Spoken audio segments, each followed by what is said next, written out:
होने वाले वही हैं। तब तो भगवान नरसिंह रूप में प्रकट होकर के रक्षा के लिए खड़े हो गए। जब नरसिंह रूप में प्रकट होकर के उन्होंने हिरण्यकश्यप को पकड़ लिया तो हिरण्यकश्यप अट्टहास करने लगा। क्या कहा, ध्यान रखना तू जो कोई भी है, मैं वरदान प्राप्त हूँ ब्रह्मा जी से। कैसा वरदान भाई? कहा, ब्रह्मा के बनाए हुए किसी सृष्टि के जीव के द्वारा मेरी मृत्यु नहीं हो सकती। श्री राधे श्री राधे। अरे ब्रह्मा ने किसको बनाया? भगवान ने कहा सुन, कहा ब्रह्मा मुझे बनाने वाले नहीं है, मैंने ब्रह्मा को बनाया था। हिरण्यकश्यप कहता ध्यान रखना, मैं रात में भी नहीं मरूंगा, दिन में भी नहीं। देवता लोग कहने के भगवान जल्दी करो, अगर रात्रि हो गई ना, रात्रि हो गई तो राक्षसों का बल बढ़ जाता है। भगवान हंसने लगे, क्यों रात्रि होगी? रात्रि तो होनी नहीं है, रात्रि और दिन में से कुछ भी होगा तो हिरण्यकश्यप मरेगा भी नहीं। कहा अच्छा, तुम भगवान के बनाए नहीं हो तो रात दिन में कभी भी मैं मर नहीं सकता हूँ। का इसकी भी व्यवस्था हमारे पास है।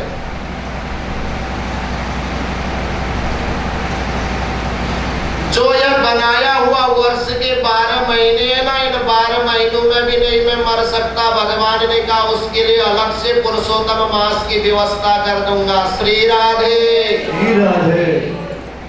यही महीना था।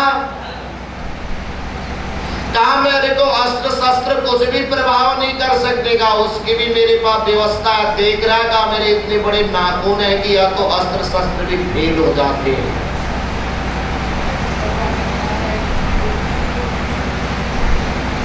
ब्रह्मा जी ने आकर के कहा महाराज इसको मृत्यु तो प्रदान करो, परंतु मैंने इतने ज्यादा इसको वरदान दे दिए, मारना बड़ा मुश्किल हो जाएगा। क्यों? कहा न तो आकाश में मरेगा न धरती में मरेगा।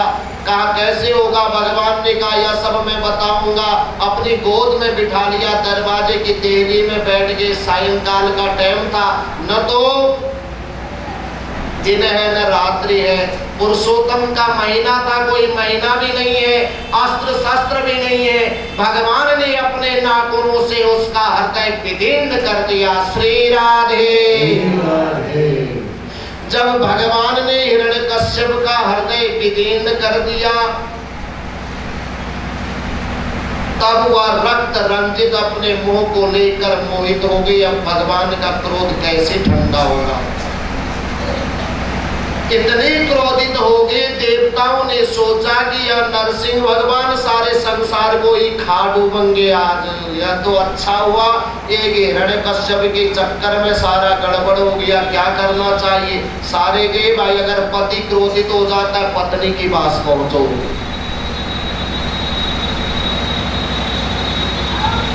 माता लक्ष्मी के पास पहुंचकर माता ने प्रणाम। माता ने सोचा या देवता कुछ न कुछ कार्य कराने के लिए ही आते हैं, तभी तो प्रणाम कह रहे, नहीं तो अब बिना काम के तो आते भी नहीं। कहा किस कारण से आगमन हुआ? का श्री हरि ने ऐसा स्वरूप बनाया है माते, उनका क्रोध शांत नहीं हो रहा है। हमने अनेक प्रकार से उनकी स्तुति करी, परंतु भगवान का क्रोध तो शांत हो ही नहीं रहा है।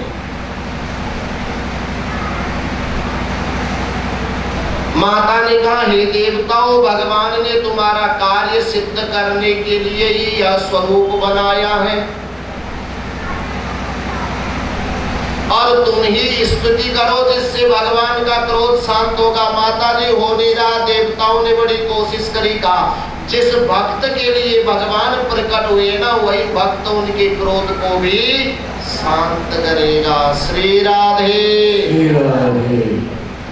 वही भक्त उस क्रोध को शांत करेगा। और वहां जाकर के प्रहलाद जी के पास पहुंचे। हिरण्यकश्यप का शव पड़ा है और उसके ऊपर भगवान नरसिंह खेल रहे हैं और हाथ जोड़ करके प्रहलाद भगवान की प्रार्थना कर रहे हैं। अहम हरे तव पादे कमूल दासानुदासो भवितास्मि भूय। हे प्रभु, हम आपके दासों के भी दास हैं। एक तो प्रभु के दास हैं, हम तो दासों के भी दास हैं। प्रभु आप प्रसन्न हो जाएं। भगवान ने प्रसन्न होकर के कहा, क्या चाहिए तुम्हें? कहा, सबसे पहले तो यह जो मेरा पिता है ना, इसको सदगति प्रदान कर दो। श्री राधे। भगवान ने हंस करके कहा, अरे प्रहलाद, यह जो जीव है या इस मर्त्य लोक का जो शरीर है, यहाँ इसमें क्या जीव सोचता है कि मृत काल में मुझे भगवान का नाम स्मरण हो जाए, मृत काल में गंगा आदि तीर्थों का नाम मेरे कानों में पड़े, मृत काल में गंगा जल मेरे मुंह के अंदर पड़े तो तारण हो जाता है, उच्च पद प्राप्त होता है। कहा, इसको तो मेरे गोद में मरा है। हिरण्यकश्यप तो मेरी गोदी में मरा है। कहा, इसको तो उत्तम पद प्राप्त होगा। बहुत प्रकार से प्रहलाद ने भगवान की स्तुति करी। भगवान, हम तो दासों के भी दास हैं, आप सदा अपनी चरणों में हमारी प्रीति बनाए रखना। देखिए, ज्ञान के सभी प्रकार का ज्ञान सभी को नहीं होता। कैसे नहीं होता? कोई सोचे भाई मैं तो भूगोल का ज्ञानी हूँ, मेरे सामने कोई नहीं है। कोई कहेगा मैं इतिहास का ज्ञान है, मेरे सामने कोई नहीं है। तीन पंडित नाव में जा रहे थे तो नाविक से क्या पूछने लगे, भाई नाविक, तूने कभी इतिहास के बारे में कुछ पढ़ा लिखा है? कहा, नहीं महाराज, मैं तो नौका चलाना जानता हूँ, इतिहास का मुझे ज्ञान ही नहीं है। कहा, तेरा एक चरण तो जीवन का बेकार हो गया, तूने पढ़ाई नहीं करी। नाव आगे चलने लगी। दूसरे पंडित जी बोले, भाई तूने कुछ भूगोल के बारे में तुझे ज्ञान है? दुनिया का क्या है, क्या स्थिति है, कैसी भौगोलिक व्यवस्थाएं हैं? नहीं महाराज, मुझे तो केवल नाव चलाना आता है, मुझे भूगोल के बारे में ज्ञान नहीं। कहा, जीवन का दूसरा चरण भी तेरा बेकार हो गया।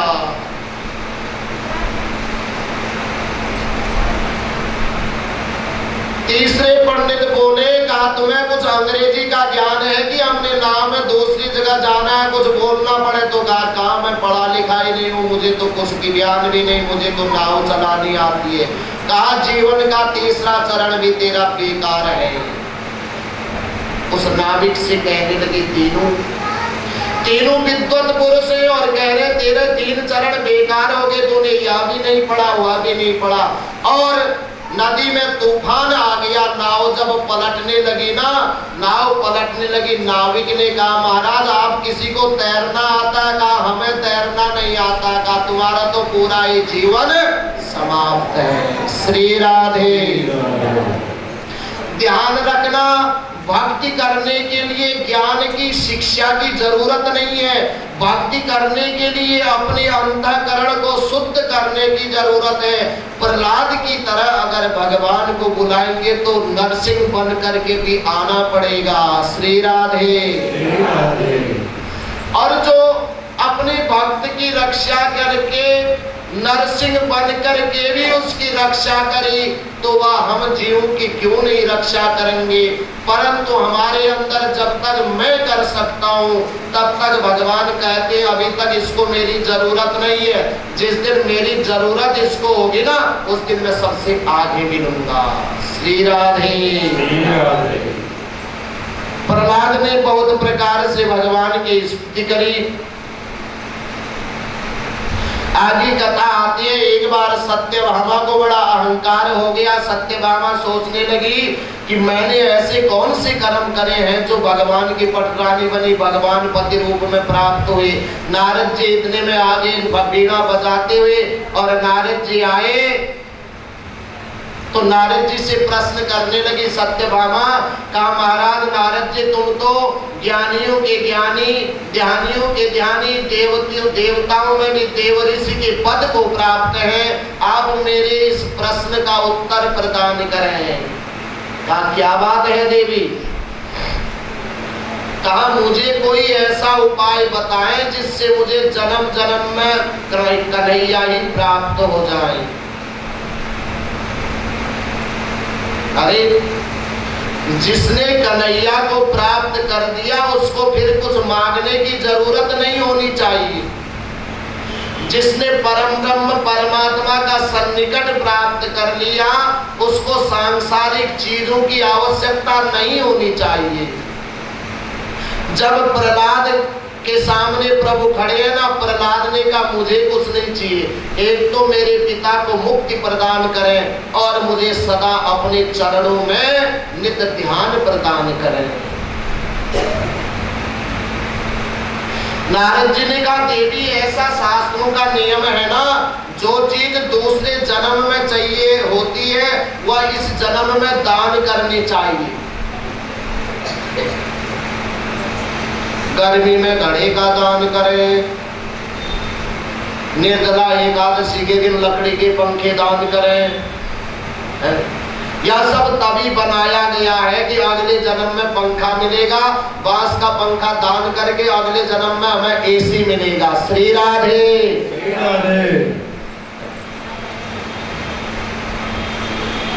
कहा देवी शास्त्र का नियम है जो हमें दूसरे जन्म में आवश्यकता है ना, वह अगले जन्म इस जन्म में हमें दान करना चाहिए। कहा मुझे दूसरे जन्म में कोई आवश्यकता नहीं, मुझे तो कृष्ण भगवान को अपना पति चाहती हूँ मैं किसी जन्म में हो। कहा इसका ही दान कर दो। समझ में कुछ नहीं आया। कहा कौन दान लेगा, सारे संसार में ढिढोरा पिटाएगा ना, भगवान का दान हम नहीं लेते भाई, इसको तो संभालना मुश्किल हो जाएगा। जो सारे संसार को संभालता है उसको कैसे बांध के रख सकते हैं।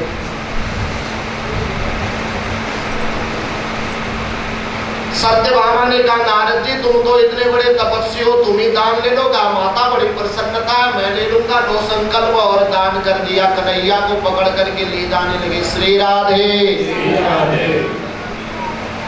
हे देवी तुमने इनका दान कर दिया। दान का मतलब है जो प्रदान कर दिया उसके बाद तो कहना भी नहीं मैंने दान करा, उसको दान कहते हैं।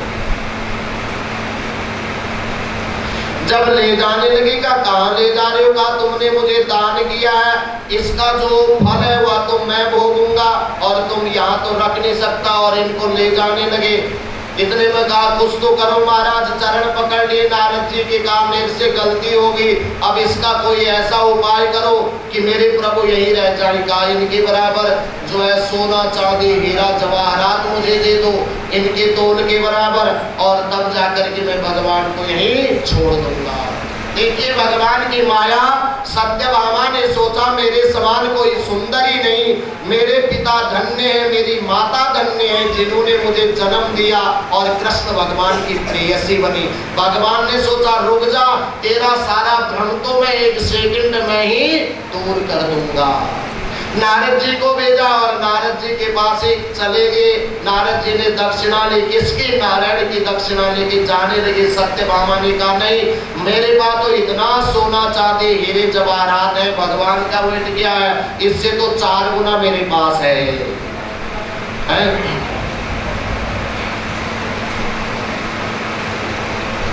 क्या करे? कहा तराजू में एक तरफ भगवान को रख दिया, एक तरफ सारे हीरे जवाहरात रख दिए। क्या भगवान की कीमत हीरे जवाहरात से हो सकती है?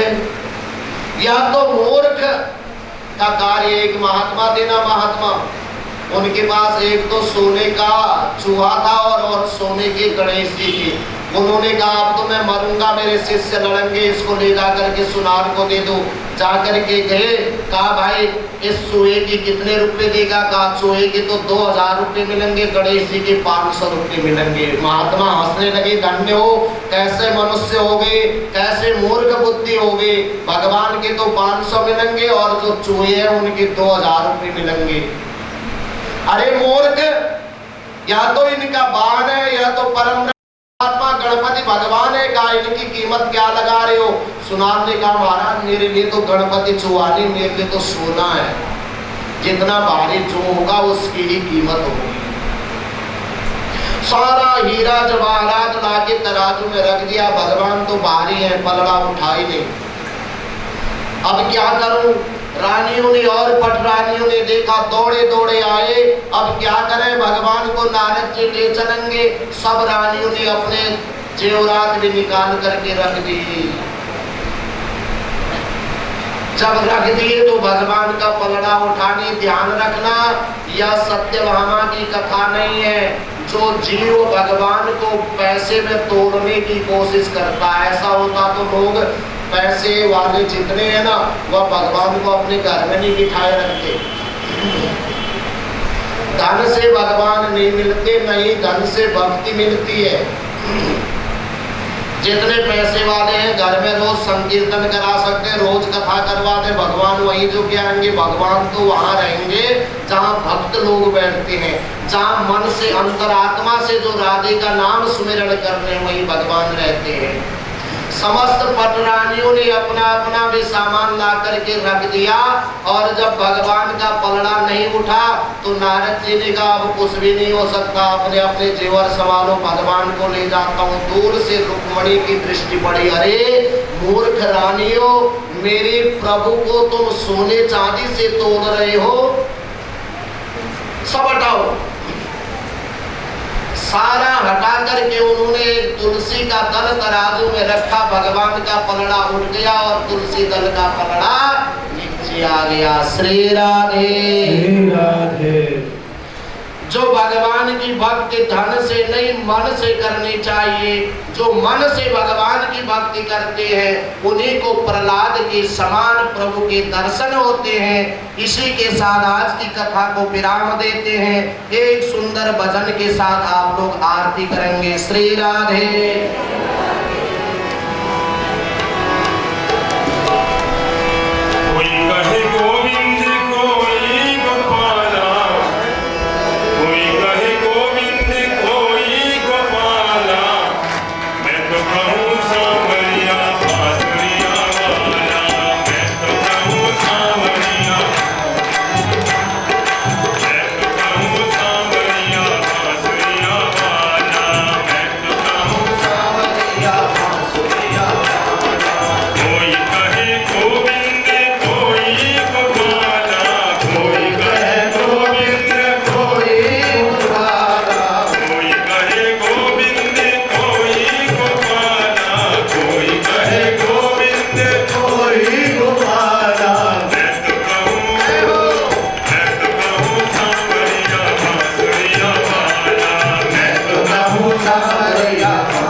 तुमको